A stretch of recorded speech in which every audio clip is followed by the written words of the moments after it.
సాయి చంద్ అనేవాడు పాట పాడిన తర్వాత రాతి బొమ్మల్లో పాట నాకు తెలిసి నేనైతే అర్హుని కాదు వాడు పాట పాడడానికి.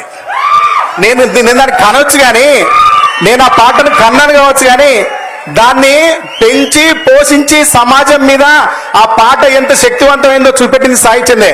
సాయి చంద్ అంత రాగయుక్తంగా భావయుక్తంగా నేను పాడలేను. మీరందరూ అడుగుతున్నారు కాబట్టి సాయికి నాకు ఉన్న పాట సంబంధం కూడా ఇదే కాబట్టి చెప్తున్నా. రాతి బొమ్మల్లో కొలువైన శివుడా, రక్తబంధం విలువ నీకు తెలియదురా.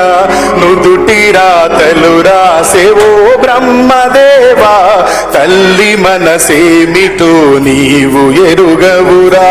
తెలిసుంటే చెట్టంత నా కొడుకును, తెలిసుంటే చెట్టంత మా సాయిని తిరిగి తెచ్చివ్వగలవా నీ మహిమలు. రాతి బొమ్మల్లో కొలువైన శివుడా, రక్తబంధం విలువ నీకు తెలియదురా.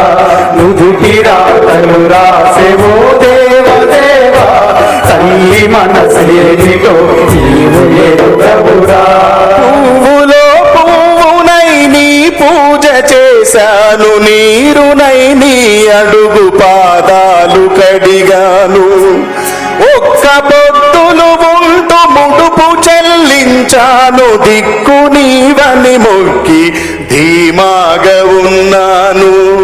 తొలుసూరు కొడుకని ఈశ్వరా, నీ పేరు పెట్టుకుంటే శంకరా, అందుకే వేసావ ఈ శిక్షను, అమర వీరుణ్ణి చేసావ నా కొడుకును. రాతి బొమ్మల్లో కొలువైన శివుడా, రక్తబంధం విలువ నీకు తెలియదురా. నుదుటి రాతలు రాసేవో బ్రహ్మదేవా, తల్లి మనసేమిటో నీవు ఎరుగవురా.